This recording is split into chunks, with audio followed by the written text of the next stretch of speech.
ओम श्री गणेशाय नमः। महाकुंभ की पौराणिक कथा। क्या है कुंभ मेले का पौराणिक रहस्य? नमस्कार दोस्तों। कुंभ मेला भारतीय संस्कृति और आध्यात्म का सबसे बड़ा उत्सव है। यह केवल धार्मिक आयोजन नहीं बल्कि एक ऐसा पर्व है जिसमें लाखों लोग अपनी आस्था और विश्वास के साथ भाग लेते हैं। कुंभ मेले का आयोजन हर 12 वर्षों में 4 पवित्र स्थानों प्रयागराज, हरिद्वार, उज्जैन और नासिक पर होता है। इन स्थानों को पवित्र इसीलिए माना जाता है क्योंकि यह समुद्र मंथन से प्राप्त अमृत की बूंदें गिरी थी। कुंभ मेले की कथा का संबंध समुद्र मंथन से है। तो आइए जानते हैं क्या है कुंभ मेले की पौराणिक रहस्य। कुंभ मेला इतना विशाल और भव्य होता है कि अंतरिक्ष में भी देखा जा सकता है, लेकिन हमारी मन में यह सवाल जरूर उठता है कि यह इतना विशाल, भव्य और प्राचीन आयोजन आखिर कहाँ से शुरू हुआ होगा और इसके पीछे का इतिहास क्या है। क्या इसका उल्लेख भारतीय वेदों, पुराणों और धर्म ग्रंथों में मिलता है या फिर इसके पीछे कोई और गहरी और रहस्यमय कहानी छिपी है। और सबसे रोचक और आश्चर्य वाली बात यह है कि कुंभ के शाही स्नान का पहला अधिकार केवल नागा साधुओं को दिया जाता है, जबकि अन्य साधु संतों को उसके बाद स्नान करने का अवसर मिलता है। इस विशेष परंपरा के पीछे एक अद्भुत इतिहास छुपा है जो नागा साधुओं को इतना विशिष्ट और सम्मानित बनाता है। महाकुंभ का आयोजन प्रयागराज के त्रिवेणी संगम पर होता है, जहां गंगा, यमुना और सरस्वती नदियों का संगम माना जाता है। लेकिन यहां केवल गंगा और यमुना ही दिखाई देती है। आखिर सरस्वती नदी क्यों नहीं दिखाई देती? तो क्या कलयुग में सरस्वती नदी अदृश्य हो गई हैं? यह केवल एक धार्मिक मान्यता है या इसके पीछे कोई गहरा धार्मिक रहस्य या वैज्ञानिक रहस्य छुपा हुआ है? और प्रयागराज में स्थित अक्षय वट, जिसे अमर वृक्ष माना जाता है, जो सृष्टि के विकास और प्रलय का साक्षी रहा है, इसके पीछे का इतिहास और महत्व क्या है? 2025 के महाकुंभ में भारत के 13 प्रमुख अखाड़े हिस्सा लेने वाले हैं। अखाड़ों का इतिहास और उनका महत्व क्या है? इन सभी सवालों का जवाब और महाकुंभ के अनसुने रहस्यों को जानने के लिए आप यह वीडियो पूरी देखिएगा, क्योंकि यह केवल एक मेला नहीं बल्कि आस्था, विश्वास और संस्कृति का संगम है। प्राचीन ग्रंथों में कुंभ मेले का स्पष्ट उल्लेख नहीं मिलता, फिर भी इसे भारत का सबसे बड़ा तीर्थ माना जाता है। यही नहीं, इसे यूनेस्को को ने मान्यता की सांस्कृतिक विरासत की सूची में भी शामिल किया है, जो इसकी ऐतिहासिक और सांस्कृतिक महत्व को दर्शाता है। कुंभ संस्कृति का ऐसा शब्द है जिसका अर्थ होता है कलश या घड़ा, लेकिन अब सवाल यह उठता है कि अगर कुंभ केवल पानी का घड़ा है तो यह इतना बड़ा और विश्वविख्यात त्यौहार कैसे बन गया? आज मैं आपको महाकुंभ के आरंभ से लेकर अंत तक की पूरी यात्रा के बारे में बताऊंगी। कुंभ मेले के इतिहास को समझने के लिए हमें 2 प्रमुख पौराणिक कथाओं को जानना होगा जो इस पर्व की गहराई और महत्व को उजागर करती हैं। आइए सुनते हैं महाकुंभ मेले की पहली कथा। यह कथा सर्पों और गरुड़ देव के बीच की है, जो ऋषि कश्यप और उनकी 2 पत्नियों कद्रू और विन्यता से जुड़ी हुई है। कद्रू और विन्यता आपस में 2 बहनें थीं और ऋषि कश्यप की पत्नियां भी थीं। एक दिन कद्रू ने ऋषि कश्यप से वरदान मांगा कि उसे 1000 विषैले और शक्तिशाली पुत्र चाहिए। ऋषि कश्यप ने तथास्तु कहा और कद्रू को 1000 अंडे प्राप्त हुए। यह देखकर विन्यता ने भी वरदान मांगा कि भले ही उनके पुत्र कम हों, लेकिन वे कद्रू के पुत्रों से अधिक शक्तिशाली हों। ऋषि कश्यप ने उन्हें भी तथास्तु कहा और विन्यता को 2 बड़े अंडे प्राप्त हुए। समय बीतने के साथ साथ कद्रू ने 1000 अंडे फूट गए और उसमें से सांप उत्पन्न हुए। उन सर्पों की मां कद्रू को माना गया।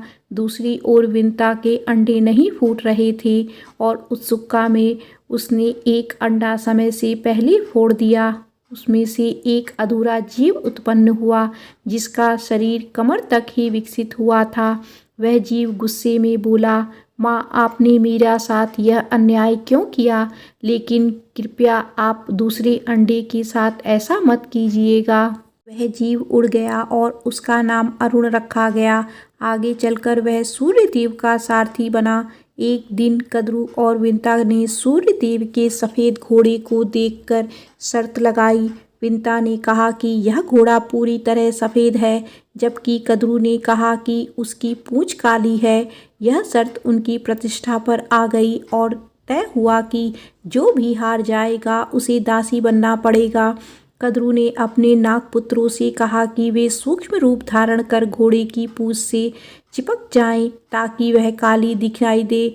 नागों ने ऐसा ही किया और कद्रू शर्त जीत गई। विंता को हार मानकर दासी बनना पड़ा। कुछ समय बाद विंता ने दूसरे अंडे से एक शक्तिशाली जीव निकला जिसका चेहरा गरुड़ पक्षी जैसा था और शरीर मनुष्य जैसा था। उसका नाम गरुड़ रखा गया। जब गरुड़ ने देखा कि उसकी माँ विंता कद्रू और उनके 1000 सर्प पुत्रों की दासी बन चुकी है तो उसने अपनी माँ को मुक्त कराने का संकल्प लिया। गरुड़ ने सर्पों से विंता को मुक्त कराने का उपाय पूछा तो सर्पों ने कहा, अगर तुम वैकुंठ से अमृत कलश लाकर हमें दे दो तो हम तुम्हारी माँ को मुक्त कर देंगे। गरुड़ ने यह शर्त मान ली। वैकुंठ धाम पहुंचकर गरुड़ ने अमृत कलश प्राप्त किया। देवताओं ने उन्हें रोकने की कोशिश की, लेकिन गरुड़ अपनी अद्वितीय शक्ति के बल पर सफल रहे। विष्णु जी ने गरुड़ को रोका और उनसे पूछा, तुम इस कलश को क्यों ले जा रहे हो, जबकि इसे खुद ग्रहण नहीं कर रहे हो? गरुड़ ने अपनी माँ को मुक्त कराने की व्यथा सुनाई। विष्णु जी ने गरुड़ से कहा, अगर मैं तुम्हें यह कलश ले जाने दूं तो तुम हमेशा के लिए मेरी वाहन बनोगी। गरुड़ ने इस शर्त को स्वीकार कर लिया। गरुड़ ने अमृत कलश सर्पों के पास पहुंचाया, लेकिन विष्णु जी ने अपनी मायावी शक्ति से अमृत कलश को वहां से गायब कर दिया। गरुड़ ने अपनी माँ को दासता से मुक्त कराया। इस यात्रा के दौरान गरुड़ पर इंद्र के कई बार हमला किया, लेकिन वे असफल रहे। अमृत कलश से अमृत की कुछ बूंदें हरिद्वार, प्रयागराज, उज्जैन और नासिक पर गिरी। यही कारण है कि इन 4 पवित्र स्थानों पर कुंभ मेले का आयोजन होता है। महाकुंभ से जुड़ी सबसे लोकप्रिय दूसरी कथा है समुद्र मंथन की, जिसे देवताओं और असुरों के बीच हुआ एक महाप्रयास माना जाता है। विष्णु पुराण के अनुसार एक बार दुर्वासा ऋषि ने एक दिव्य माला बनाई और इसे देवराज इंद्र को भेंट किया, लेकिन इंद्र अपने अहंकार में डूबे हुए थे और उन्होंने उस माला को अपने ऐरावत हाथी के मस्तक पर रख दिया। ऐरावत ने वह माला जमीन पर गिरा दी और अपने पैरों से कुचल डाला। महर्षि दुर्वासा ने इसे अपना अपमान समझा और क्रोधित होकर इंद्र को श्राप दे दिया कि उसका वैभव नष्ट हो जाएगा और सभी देवता अपनी शक्तियों को खो देंगे। इस श्राप से बाद देवता कमजोर हो गए और असुरों से पराजित हो गए। अपने वैभव और शक्तियों को पुनः प्राप्त करने के लिए ब्रह्मा जी ने देवताओं को सुझाव दिया कि वे असुरों के साथ मिलकर समुद्र मंथन करें। इस मंथन में से अमृत कलश निकलेगा, जिसे ग्रहण कर वे अमर हो जाएंगे। यह बात जब देवताओं ने असुरों के राजा बलि को बताई तो वे भी समुद्र मंथन के लिए तैयार हो गए। वासुकी नाग की नेति बनाई गई और मंदराचल पर्वत की सहायता से सावन के महीने में ही समुद्र मंथन किया गया। अमृत का कुंभ यानी कलश मिलते ही असुरों और देवों में युद्ध हो गया। वामन पुराण के अनुसार आचार्य बृहस्पति ने इंद्र के पुत्र जयंत को संकेत दिया कि वह अमृत कुंभ लेकर भाग जाए। दैत्य अमृत कुंभ के लिए उसका पीछा 12 दिन तक करते रहे, जो कि 12 वर्षों के बराबर था, क्योंकि उस समय पृथ्वी का 1 वर्ष देवताओं के लिए 1 दिन के बराबर था। युद्ध के समय अमृत कलश कुंभ के त्रिलोक के 12 स्थानों पर अमृत की बूंदें गिरी। जिसमें से 8 स्थान देवलोक में और 4 स्थान पृथ्वीलोक पर स्थित हैं। हरिद्वार, प्रयागराज, उज्जैन और नासिक यही वह पवित्र स्थान है जहां अमृत की बूंदों के कारण कुंभ मेले का आयोजन शुरू हुआ। लेकिन कहानी का सबसे महत्वपूर्ण हिस्सा, जिसे जानना आपके लिए बेहद जरूरी है, अभी बाकी है। श्रीमद् भागवत पुराण के अनुसार कुंभ का जो विवरण है, उसके अनुसार सागर के समुद्र मंथन में 14 रत्न निकले थे, जिसमें सबसे पहले हलाहल या कालकूट विष निकला था। इस विष की ज्वाला इतनी तीव्र थी कि सभी देवता और दानव इससे जलने लगे थे। तब भगवान शिव ने देवता, दानव और समस्त सृष्टि की रक्षा के लिए विष खुद पी लिया था। विष की तीव्र जलन के कारण शिवजी का कंठ नीला पड़ गया था, इसीलिए शिवजी का एक नाम नीलकंठ पड़ गया। विष की ज्वाला को कम करने के लिए सभी देवताओं और दानवों ने शिवजी को शीतल जल चढ़ाया। इसके बाद उनके शरीर का ताप और जलन कम हुआ। यही कारण है कि सावन में शिवजी का जलाभिषेक किया जाता है। ऐसा कहा जाता है कि जब शिवजी ने समुद्र मंथन से निकले हलाहल विष को ग्रहण किया तो उनकी कुछ बूंदें धरती पर गिर गई। जिस घास की पत्तियों पर यह बूंदें गिरी, उन्हें सांप ने चाट लिया, जिससे सांप की जीभ बीच से कट गई। वहीं कुछ विष की बूंदों को बिच्छू और अन्य विषैले जीवों ने भी ग्रहण कर लिया। इसी कारण यह जीव जहरीले हो गए। इसके बाद कामधेनु गाय, उच्चैश्रवा घोड़ा, ऐरावत हाथी, कौस्तुभ मणि, कल्प वृक्ष, अप्सरा रंभा, माता लक्ष्मी, वरुणी, चंद्रमा, पांचजन्य, शंख, पारिजात वृक्ष, सारंग धनुष, अमृत कलश अर्थात अमृत कुंभ निकला, जिसे विश्व मोहिनी बनकर भगवान विष्णु ने देवताओं को पिला दिया।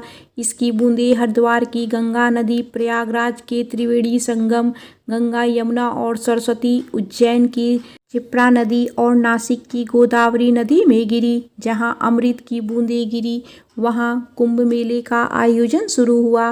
प्रयागराज में जहां महाकुंभ का आयोजन होता है, वहां गंगा और यमुना का संगम तो साफ देखा जा सकता है, लेकिन सरस्वती नहीं दिखाई देती है। फिर भी इसे त्रिवेणी संगम कहा जाता है। सरस्वती नदी अदृश्य हो गई।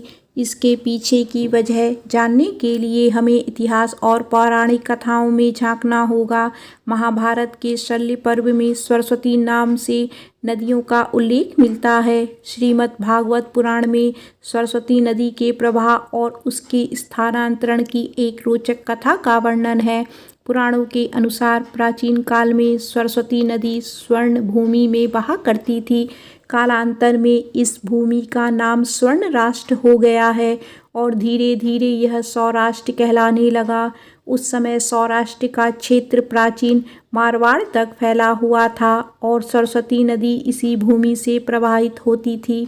यहाँ नित्य सरस्वती की पूजा और अर्चना होती थी, लेकिन समय के साथ इस प्रदेश के लोग यवनों के संपर्क में आ गए और उनके आचार विचार को अपनाने लगे। इससे दुखी होकर सरस्वती जी ने ब्रह्मा जी से अनुमति मांगी और मारवाड़ एवं सौराष्ट्र छोड़कर प्रयाग में आकर वास करने लगी। कहा जाता है कि सरस्वती के यहाँ से चले जाने के बाद यह समृद्ध भूमि धीरे धीरे मरुस्थल में बदल गई और यही मरुस्थल आज राजस्थान के नाम से जाना जाता है। हाल ही में जैसलमेर जिले के मोहनगढ़ में बोरवेल की खुदाई के दौरान अचानक पानी का सैलाब बाहर निकल आया। पानी का प्रेशर इतना ज़्यादा था कि लोग इन्हें देखकर अचंभित रह गए। अब इस घटना को लेकर चर्चा तेज हो गई। क्या यह प्राचीन सरस्वती नदी का पानी है? क्योंकि इतिहास के अनुसार सरस्वती नदी जो लुप्त हो गई थी, उसका रुट यहीं से होकर गुजरता था। ऋग्वेद में सरस्वती नदी को अन्वक नदवर्ती के रूप में वर्णित किया गया है। इसे समृद्धि और जल की देवी के रूप में पूजा जाता है। ऋग्वेद में बताया गया है कि सरस्वती नदी यमुना के पूर्व और सतलुज के पश्चिम में प्रवाहित होती थी। महाभारत में इस नदी को कई नामों से जाना जाता है। सरस्वती नदी मरुस्थल में सूख गई थी। महाभारत के विवरणों में भी इसे लुप्त होने का वर्णन है। यही वह नदी थी जिसके किनारे ब्रह्मावर्त और कुरुक्षेत्र जैसे प्राचीन स्थल बसे हुए थे। महाभारत में यह भी उल्लेख मिलता है कि बलराम के द्वारा द्वारिका से मथुरा तक की यात्रा सरस्वती नदी के माध्यम से की गई थी। इसके अलावा यादवों के पार्थिव अवशेषों को इसी नदी में प्रवाहित किया गया था। इन विवरणों से यह स्पष्ट होता है कि सरस्वती एक विशाल और महत्वपूर्ण नदी थी, जो न केवल धार्मिक और सांस्कृतिक महत्व रखती थी, बल्कि यातायात और परिवहन के लिए भी उपयोगी थी। वैदिक काल में एक और नदी का उल्लेख मिलता है, जिसे दृश्यवती कहा जाता है। यह सरस्वती नदी की सहायक नदी थी और हरियाणा से होकर बहती थी। समय के साथ जब भीषण भूकंप आए और हरियाणा तथा राजस्थान की धरती के नीचे से पहाड़ ऊपर उठे, तो नदियों का बहाव बदल गया। द्वितीय नदी ने अपनी दिशा बदल ली। आज इसे यमुना नदी के नाम से जाना जाता है। यह सरस्वती नदी के साथ मिलकर बहने लगी और इसी कारण प्रयागराज में 3 नदियों के संगम को त्रिवेणी संगम कहा जाता है। महर्षि वेद व्यास ने इसे तीर्थराज प्रयाग का नाम दिया, जो गंगा, यमुना और अदृश्य सरस्वती के संगम का पवित्र स्थल है। यह स्थान न केवल धार्मिक बल्कि ऐतिहासिक और सांस्कृतिक दृष्टि से भी अद्वितीय है। प्राचीन ग्रंथों में कुंभ का अर्थ केवल एक साधारण कलश है, लेकिन यही साधारण शब्द दुनिया का सबसे बड़ा धर्म है और सांस्कृतिक का अमर प्रतीक बन गया है। दरअसल कुंभ मेले का उल्लेख वैदिक ग्रंथों, सूत्र, साहित्यिक, महाकाव्य, पुराण ग्रंथों, स्मृतियों या धर्मशास्त्रों में नहीं मिलता है। ऐतिहासिक किताबों में इसे माघ मेला या प्रयाग स्नान के नाम से जाना जाता है। कुंभ मेले में शाही स्नान का विशेष महत्व है। पवित्र नदियों में स्नान करना हिंदू मान्यताओं का अहम हिस्सा है। 2025 में कुंभ मेला प्रयागराज में आयोजित किया जा रहा है। इसकी शुरुआत 14 जनवरी 2025 को मकर संक्रांति से होगी और यह 25 अप्रैल 2025 तक चलेगा। इस दौरान करोड़ों श्रद्धालु संगम में स्नान करेंगे और मोक्ष की कामना करेंगे। कुंभ मेला 2025 न केवल एक धार्मिक आयोजन है, बल्कि यह आस्था, एकता और भारतीय संस्कृति का सबसे बड़ा पर्व है। यह हमें समुद्र मंथन की कथा से प्रेरणा लेकर संघर्ष और धैर्य का संदेश देता है। अगर आप भारतीय संस्कृति की गहराइयों को समझना चाहते हैं तो कुंभ मेला 2025 में भाग लेना एक अद्भुत अनुभव होगा।